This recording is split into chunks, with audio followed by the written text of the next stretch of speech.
वो तो सत्य, सत्संग तो सत्य का संग कराता है और झूठ से आपको बचाता है, अलग रखता है। लेकिन फिर भी तुम झूठ में फंस गए, इसका मतलब आपने सत्संग की महिमा नहीं समझी। क्योंकि सत्संग तो वो चीज है जो पूरे व्यक्ति को साधु बना देती। अगर सत्संग वचनों को सुन के अपने जीवन में उतार लो तो कितना भी खराब व्यक्ति, कितना पापी कुकर्मी हो, एक बार साधु बन जाएगा। सत्संग वचनों की वो महिमा है। सत्संग जल जो कोई पावे, मैलाई सब कट जावे। किसी को सत्संग रूपी सरता का जल मिल जाए तो सारी गंदगी ये मन बुद्धि चित्त की साफ हो जाती। और ये लाभ कोई नहीं दे सकता, ना कोई कथा वार्ता, ना कोई जड़ पूजा, ना कोई ताबे किताबें, क्योंकि कागज भी तो जड़ है। ये लाभ आपको नहीं दे सकते जो लाभ संतों के वचनों से। और आपको एक दिन नहीं 60 वर्ष बाबा जी ने सुनाया, मथुरा में 60 साल आपको सुनाया और हिंदुस्तान में बड़े बड़े कार्यक्रम करके जगह जगह आपको सुनाया, जानकारी दी। लेकिन जब समय आया तो आपके पास कुछ नहीं मिला। अरे भाई, जो पढ़ाता है वो परीक्षा भी लेता है कि देखता है कि जो पढ़ाया वो याद है कि नहीं है। कितने लोगों ने संभाल के रखा, कितनों ने अपने जीवन को यानी मतलब अच्छा सच्चा बना पाया, अपनी मन बुद्धि चित्त को पाक साफ निर्मल पवित्र बना पाया। ये भी तो देखा जाता है। और जब देखा गया तो कुछ सब खत्म, कोई नहीं निकला, एक भी नहीं निकला, एक भी नहीं निकला। आपने गुरु नानक देव जी महाराज का नाम सुना पड़ा होगा। वो सिखों के प्रथम गुरु थे।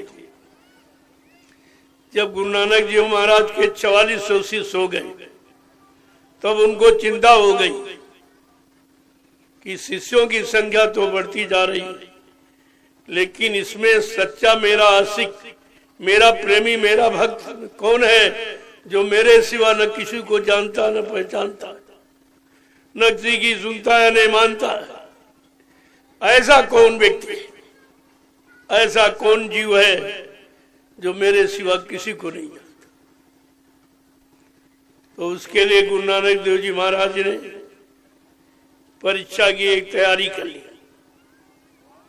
एक झोपड़ी बनाई, झोपड़ी में तरबूज का फल रखा, एक तलवार रखी, एक प्रेमी को बैठा दिया और एक बाल्टी रंग गुरवा के रखवा दिया और एक बकरे को बंद कर दिया और संगत से कहा, कल मैं एक आवश्यक संदेश दूंगा, सभी प्रेमी आएंगे, मैं आवश्यक संदेश। जब संगत पहुंची सुबह, गुरु नानक देव जी महाराज ने कहा, सब लोग लाइन से खड़े हो जाओ। जब लाइन से खड़े हो गए तब कहा कि हमको सर चाहिए, सर। जो सबसे आगे प्रेमी बैठा था बड़ा खुश हुआ कि अगर मेरा सर गुरु के काम आ जाए तो मेरा मानव शरीर सार्थक हो जाएगा। क्यों?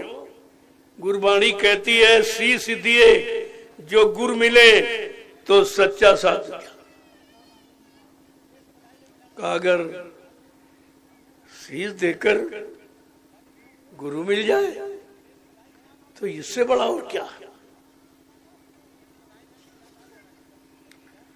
तो वो हंसते हंसते वो प्रेमी झोपड़ी के अंदर चला गया। जो प्रेमी वहां पहले से बैठाला गया था उसने तलवार उठाई और तरबूज पर मारी तो खच की आवाज हुई। बकरे का कान में था तो मैं की आवाज किया। एक लोटा लाल रंग जो गुरवा के रखवाया था फैला दिया, झोपड़ी के बाहर निकल के आया तो रंग देखा तो कहा, रे इसका तो काम हो गया। ऐसे प्रेमियों 1 2 3 4 5 प्रेमी अंदर गए आदेश पर, लेकिन जब छठे का नंबर आया तो गुरु नानक देव जी महाराज ने कहा हमको सर चाहिए सर, तो एकदम भगदड़ मच गई।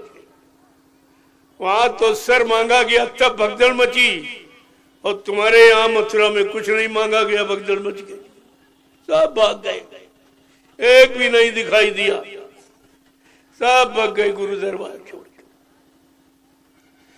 तो जब गुरु नानक देव जी महाराज का इतिहास लिखा गया तो 5 प्यारे का उनके 5 प्यारे निकले।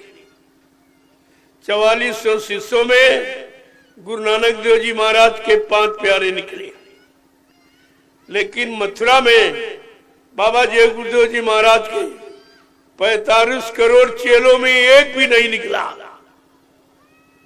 45 करोड़ चेलों में एक भी गुरु का भक्त नहीं निकला। सब कोई जमीन का, कोई गद्दी का, कोई आश्रम का, कोई रुपए पैसे का, कोई मान सम्मान का, कोई पदों का निकला, लेकिन गुरु का प्रेमी एक भी नहीं। ये कितने अफसोस की बात है कि जिनके 4500 शिष्य हों, 45 करोड़ शिष्यों को जिन्होंने पाठ पढ़ाया सत्यता का और उनको नाम युक्ति दी है जीवात्मा को जगाने की, परमात्मा से मिलाने की, उनमें एक भी नहीं निकला। सब स्वार्थी, लोभी, लालची, परमार्थी कोई नहीं निकला। ये है कलयुग। जब इतनों को सुनाया समझाया गया तब तो एक नहीं बन पाया गुरु का भक्त। सब काल माया के सामान के भक्त बन गए। यद्य बाबा जी ने पहले ही कहा था, महापुरुष तो अंतर्यामी होते हैं, वो भविष्य भूत भविष्य वर्तमान को जानने वाले होते। उन्होंने पहले ही कहा संतों की शरण में कोई आ जाता तो उसको उसकी जो भावना होती है, भाव विचारों के अनुसार उसको दिया जाता। क्यों? आए शरण तजो नहीं ताही, जो शरण में आ जाएगा उसको खाली नहीं जाना दिया, खाली नहीं जाने दिया जाता। ये संत दरबार की महिमा है। अब ये जरूर जो जिस इच्छा और भाव भावना लेके आया उसको वो मिल जाता है। तो कहा जो धन की इच्छा से आए हैं वो धन लेके चले जाएंगे, जो सामान की इच्छा से आए हैं वो सामान लेके चले जाएंगे, जो मान सम्मान पद की इच्छा से आए वो मान सम्मान पद लेके चले जाएंगे। लेकिन जो प्रेमी भगवान की इच्छा से आए हैं वो भगवान लेके जाएंगे।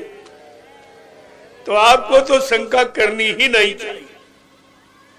जब इस तरह का पहले ही बंटवारा कर दिया गया, जानकारी दी गई कि जो भगवान पाने की इच्छा से आए हैं वो भगवान पाके जाएंगे, बाकी अपनी अपनी इच्छा भावना के मनसानुसार जाकी रही भावना जैसी गुरु मूर्त देखी तिंत। जो जिस भावना से आता है गुरु उसको उसी रूप में दिखाई देता। तो ये सब जानकारी समय से पहले ही दे दी गई। महापुरुष कोई जानकारी छिपा बचा के नहीं रखते, जीवों के सामने सब खोल के रख देते। ये जो हो रहा है ये लीला खेल ये पहले ही बताया था, लेकिन आप थोड़े दिनों के नामदानी हो, कोई 10, 15, 20, 25 साल का, और सत्संग सुना रहे बाबा जी 10 जुलाई 1952 से। उस समय तो आप गए नहीं थे, आपको मालूम नहीं क्या पहले सुनाया, क्या भविष्यवाणियां की है।